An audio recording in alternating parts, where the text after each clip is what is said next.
Baik, bismillahirrahmanirrahim. Assalamualaikum warahmatullahi wabarakatuh. Selamat pagi, salam sejahtera untuk kita semua.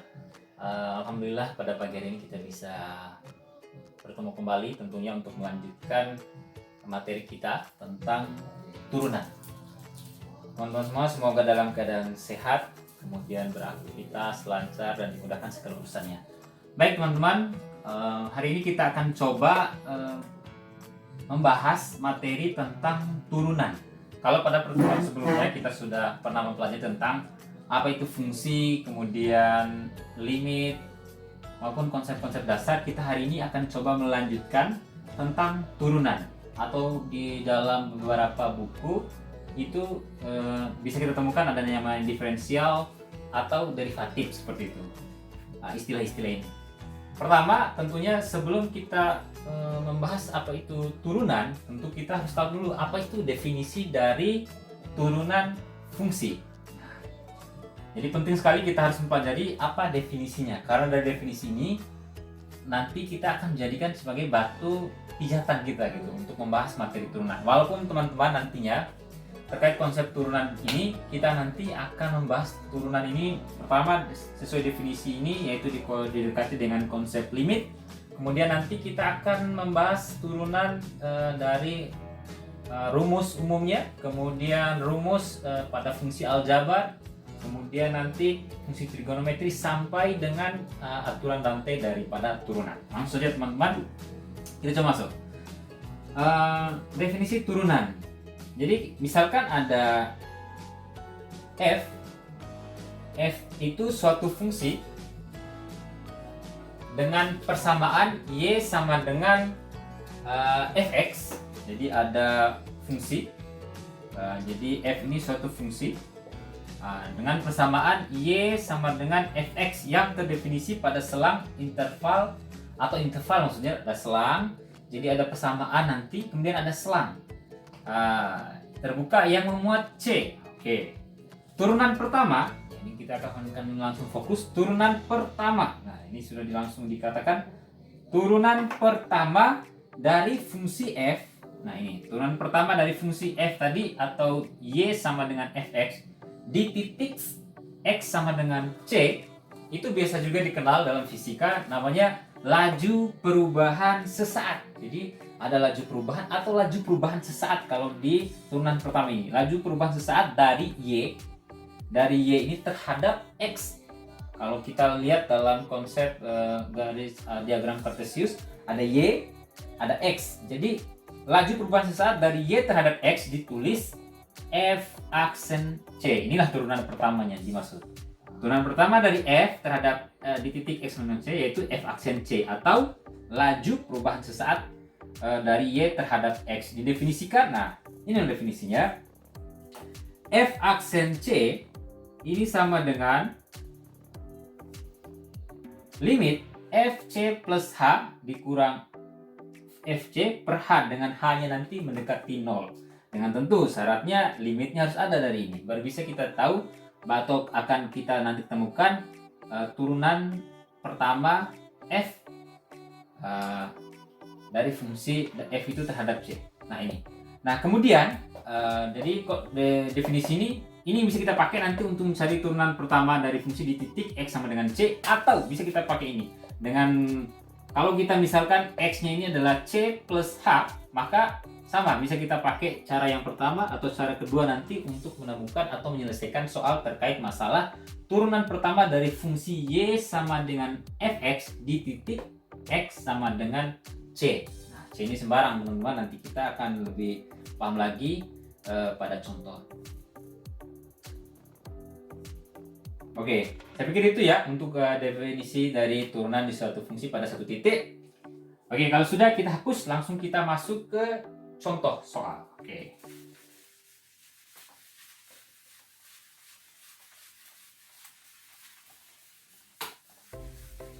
Oke, langsung kita masuk ke contoh soal teman-teman ya. Jadi kalau tadi kita sudah bahas tentang apa itu definisinya daripada turunan, sekarang kita masuk ke contoh soal.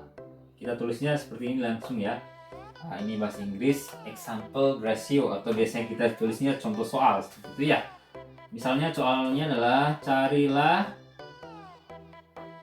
Oke, turunan pertama dari fungsi fx sama dengan 3x min 5 misalnya, seperti itu soalnya ya. Di titik, karena tadi pada satu titik, di titik x sama dengan 1. Misalnya soal seperti ini teman-teman, carilah turunan pertama dari fungsi fx 3x min 5 di titik x sama dengan 1. Ini sudah ditentukan titiknya, titiknya harus x sama dengan 1. Maka untuk menyelesaikan soal ini ya, kita bisa pakai, kalau di definisi tadi ada dua yang kita pakai sehingga rumusnya f untuk menemukan turunan ini. Maka pada kesempatan ini juga kita bisa mungkin membagi pertama pakai strategi 1. Strategi 1 ini kita akan mencari turunannya dari fx 3x min 5 ini di titik x sama dengan 1. Nah, itulah ya.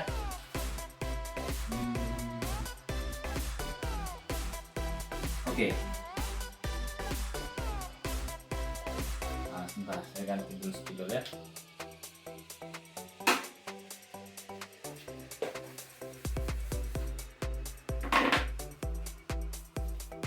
Oke, tadi kita sudah bahas definisi. Saya harap teman-teman nanti mungkin sudah mencatat dulu definisinya tadi atau sudah mempelajari sebelumnya, sehingga kita bisa menerapkan ke penyelesaian soal ini. Strategi 1 ya, kita masuk ke strategi 1.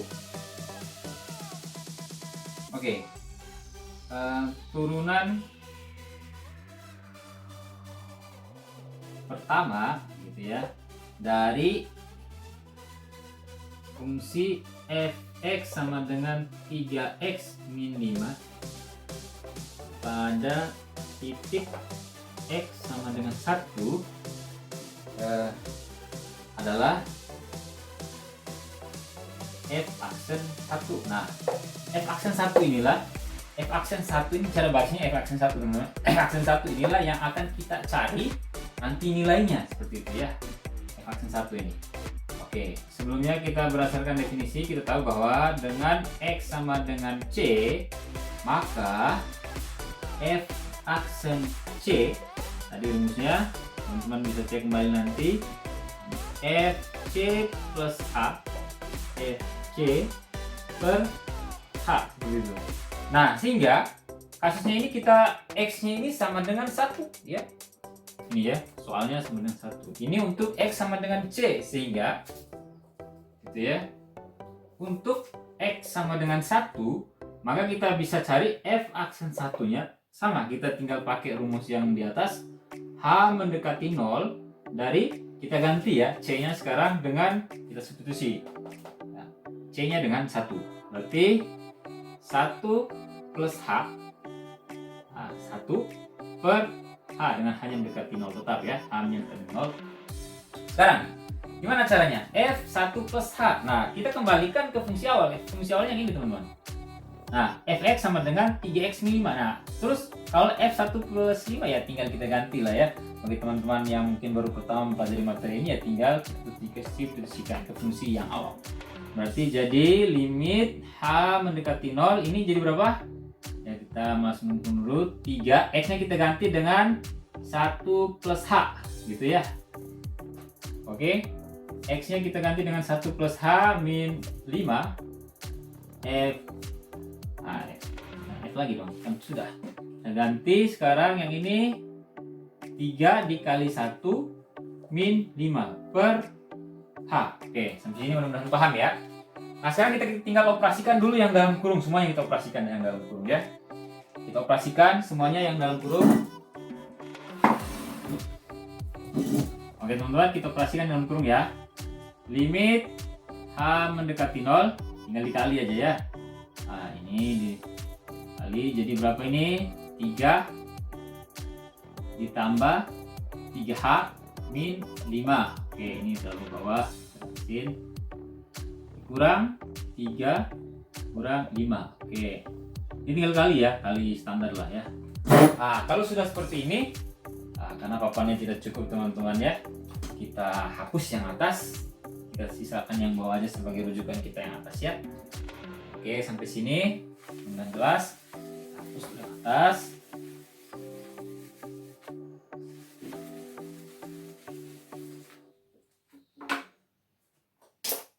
Oke, kita naik ke atas lagi, lanjutkan. Berarti limit H mendekati 0 ini tinggal kita kurangi lah ya. 3 dikurangi 5 plus 3H. Oke, enggak apa-apa, pelan-pelan aljabarnya teman-teman kalau masih bingung ya. 3 dikurang 5 ya jelas lah ya, min 2 per H. Sekarang ini tinggal kita kurangi yang depan. Pelan, yang penting teman-teman paham. Ini min 2 plus 3H gitu ya. Nah, ini dalam kurungnya bisa kita lepas. Ini min di plus ya. Ini loh maksud saya. Nah, ini per H. Oke, kita jabarkan lagi. Kita kumpulkan min 2 plus 2 plus 3H per H. Ini bisa habis teman-teman ya. Ini bisa teman-teman lihat. Ini bisa ya, min 2 plus 2, 0 ya. Sehingga jadinya limit H mendekati 0 ini bisa 3H per H. Oke, kita hapus yang bawah. Jadinya berapa ini?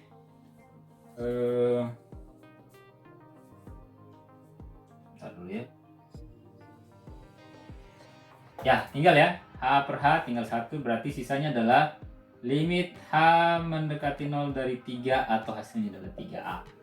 Sehingga dari soal tadi fx 3x min 5 turun pertamanya kita ketemu hasilnya 3. Ini